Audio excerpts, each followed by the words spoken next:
What do you call a factory that makes okay products? A satisfactory. Today, I'm going to recap a 2016 action sci-fi film called Spectral. In the Republic of Moldova, the USA has entered the fray known as the Transnistria War. Following a particularly brutal assault, an American soldier is isolated from his squad and should await reinforcement. However, he makes the choice to venture into a nearby building solo. With his hyperspectral imaging goggles on, he uncovers a trail of bodies in the darkness, all appearing frozen to death. Further inside, he encounters a clear humanoid specter that remains invisible without his goggles. His viewpoint is broadcasted live to the base. Before he can solicit advice, the Phantom moves through him, causing his instant demise. Back in the USA, Dr. Mark, an innovator at DARPA, is assembling the final components for his groundbreaking invention, a device that can break materials using only waves.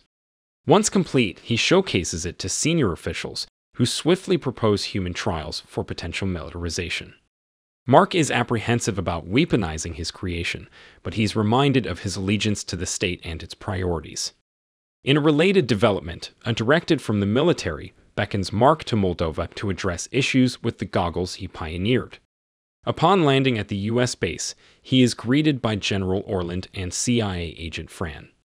Orland presents footage captured by the goggles of the ghostly entity from before the soldier's untimely end. Mark observes a peculiar detail just before the apparition's manifestation, and Orland conveys that their surveillance has been registering these anomalies repeatedly over the past weeks. Initially dismissed as glitches, the death of their top soldier proved otherwise.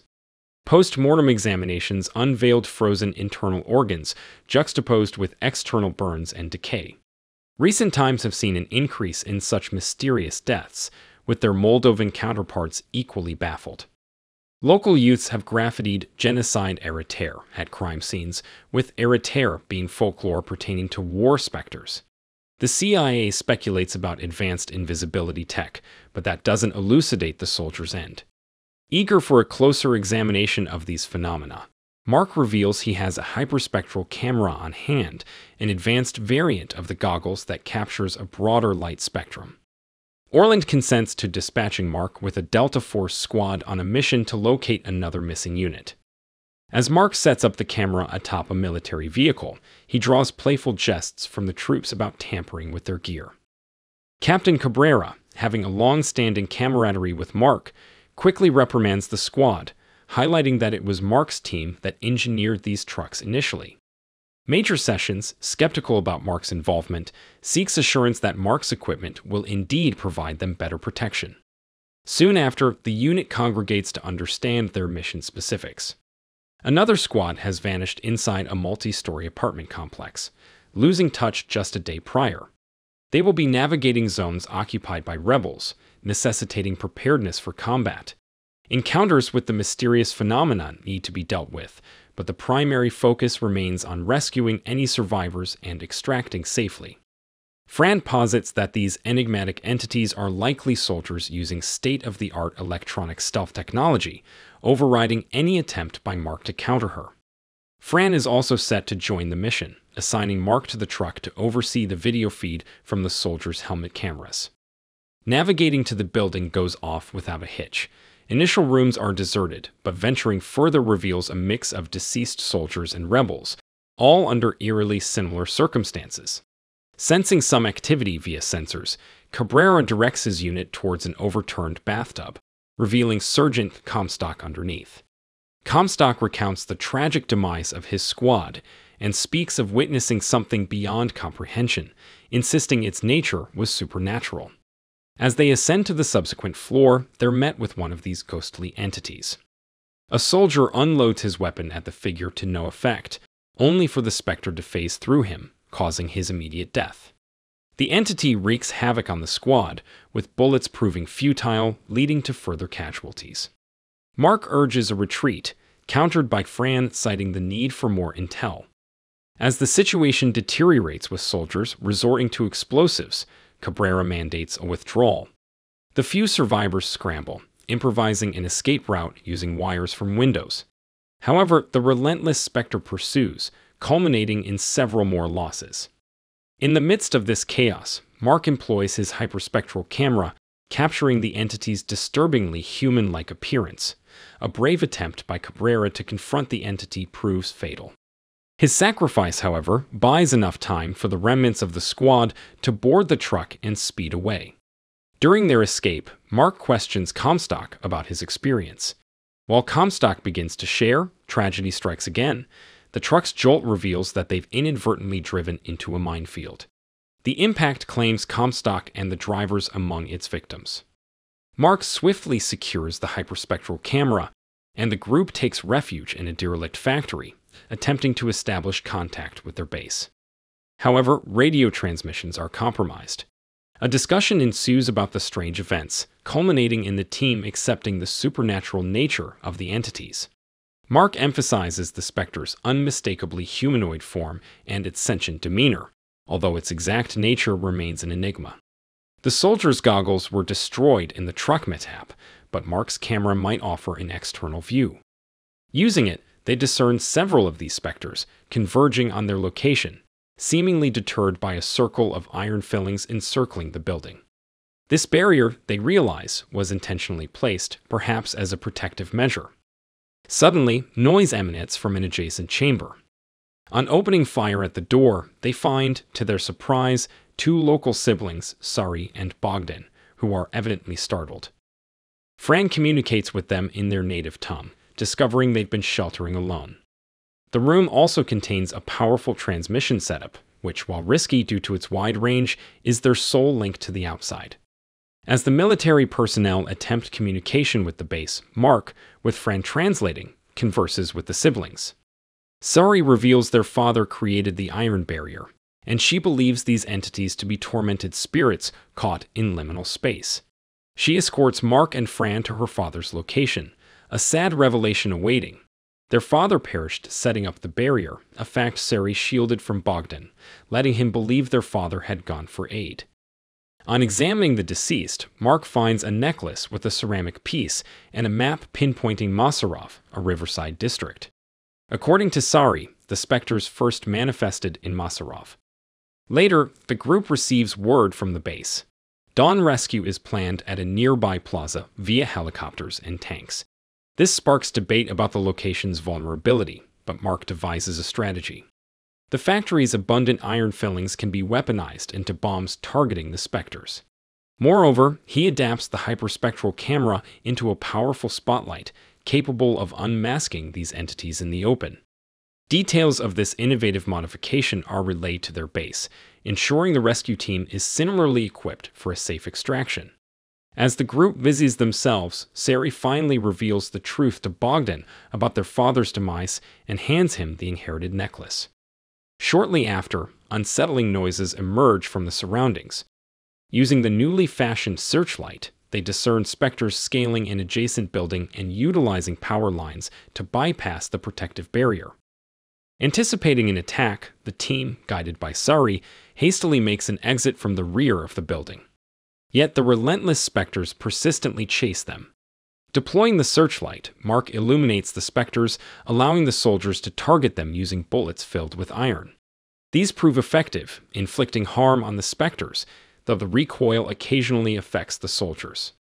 To further thwart the specters' pursuit, additional bullets are fired, producing an iron-laden mist as a deterrent. Guided by Sari, the team eventually makes their way to the designated plaza. There, they seek refuge within an old bus.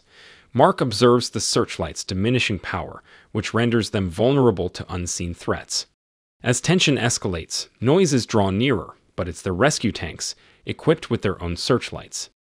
Upon activation, the lights unveil the lurking specters in nearby edifices, prompting the rescue squad to engage.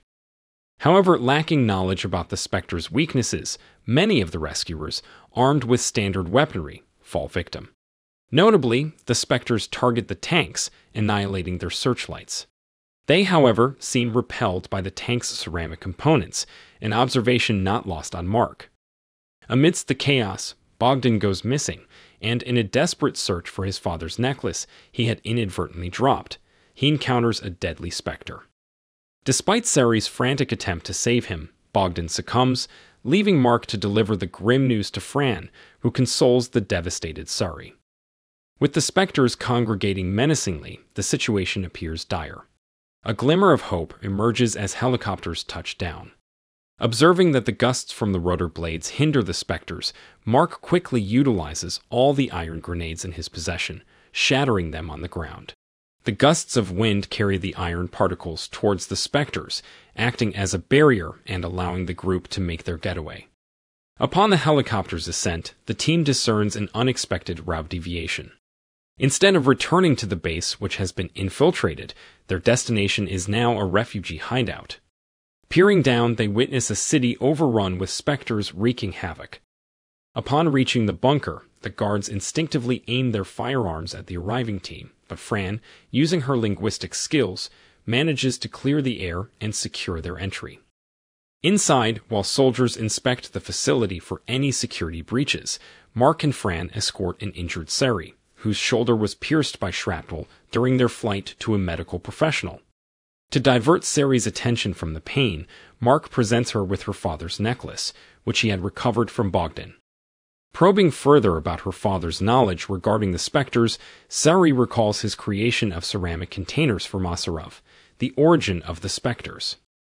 Suddenly, a booming sound resonates outside. It isn't foes, but allies. Orland emerges, accompanying survivors from the base assault and salvaged equipment. Relaying the onslaught initiated by unseen adversaries, Orland shares the grim toll with only 19 survivors. Their hasty exit precluded any communication with higher-ups, leaving them without guidance or plans. This sparks a debate among the soldiers, torn between taking action and waiting it out. Mid-argument, Mark, connecting the dots, unravels the enigma of the specters. Their inability to penetrate ceramic, their lethal cold, and iron susceptibility point to a unique state of matter, Bose-Einstein condensate, a concept theorized by Nath Bose and Albert Einstein. Such a state necessitates significant power, explaining the specter's connection to the Masarov power station. Mark hypothesizes that this is a weapon unintentionally unleashed by adversaries, reasoning that if they were manufactured, they could be neutralized. Recollecting an invention he had developed prior to the mission, capable of targeting the specters with plasmic discharge, Mark suggests fabricating multiple devices using the retrieved equipment and available bunker electronics. The troops immediately embark on a hunt for any valuable components, and Mark dives into assembling the maximum number of weapons. Amidst the retrieved equipment, they uncover a robot, endearingly termed a mechanical Rottweiler, which they repurpose to accommodate a new searchlight. Using a city map and intel from Fran's interaction with locals, a strategy is charted to navigate the safest route to the power plant. Post Orland's motivational discourse, they head out. With the Rottweiler illuminating the power plant's deck, the inaugural troop tries out the new weaponry against the approaching specters. The devices, products of Mark's ingenuity, prove effective. Assured by the annihilation of the initial Spectre wave, the subsequent two contingents descend from their helicopters. With each landing zone secured, the focus shifts to combating the relentless onslaught of Spectres. Meanwhile, a helicopter proceeds to drop Mark, Fran, and 2 sentinels within the facility. Upon entry, they are ambushed by Spectres, leading to a split. Mark and Fran rush to locate the lab, aware of the dwindling time, while the guards combat the foes. The duo stumbles upon a fortified door. Fran's expertise allows them to breach it, revealing a lab with deceased scientists. X-ray images depict intricate human scans, indicating the synthesis of humans in a condensate state using a specialized 3D printer, clear evidence of weaponization. Delving deeper, they encounter cells confining numerous specters, half are shattered, hinting at an unintended release that overwhelmed the scientists. Central to the lab is a complex shutdown apparatus laden with technical jargon that Fran strives to decipher. Externally, the troops grapple with evolved specters capable of self-reassembly, increasing casualties. Fran discerns the shutdown mechanism. All ports must be unsealed, followed by a bracket release to cut off the cables, a move anticipated to annihilate all specters. As Mark scales the device, Fran counters the specters breaking free, intent on thwarting Mark's endeavor. The external battlefield witnesses a colossal specter vortex repelling the soldiers. In a crucial moment, one combatant fires at the vortex's core. Simultaneously, Mark successfully disconnects the bracket and cables. This synchrony culminates in a potent shockwave, dislodging Mark and hurling the external soldiers. The specters start to dissolve, and the soldiers are visibly shaken by the apparent anguish displayed on their vanishing translucent faces. Fran rushes to assist Mark, and from their new position on a lower level, they detect sounds emanating from a concealed chamber. To their horror, they uncover human brains and associated nervous systems encased within containers. This gruesome revelation indicates that the scientists were not merely scanning individuals. They were extracting and employing these parts to generate and manipulate the specters. These humans are in a limbo between life and death, and Mark, sensing their torment, initiates the process of liberating them. Fran protests, urging Mark to consider the overarching implications, but Mark counters that this very act is encompassed in the grand scheme of things. With the Spectre threat neutralized, the American military is primed to rescue the team and relocate them to a fresh base. However, this respite is short-lived. In mere days, the troops are mobilized once more, under governmental orders to reclaim the devices from the power plant, aiming to deconstruct and decipher their underlying technology. As departure looms, Mark shares farewell moments with Orland and Fran. Sari, expressing her gratitude, speaks to him in English before he embarks on his homeward journey to the States. If you enjoyed this video, don't be shy to hit the like button, and if you disliked it, hit the dislike button twice, just to be sure. It would be best if you watched the whole movie. Thank you very much for watching. Please subscribe for more videos like this.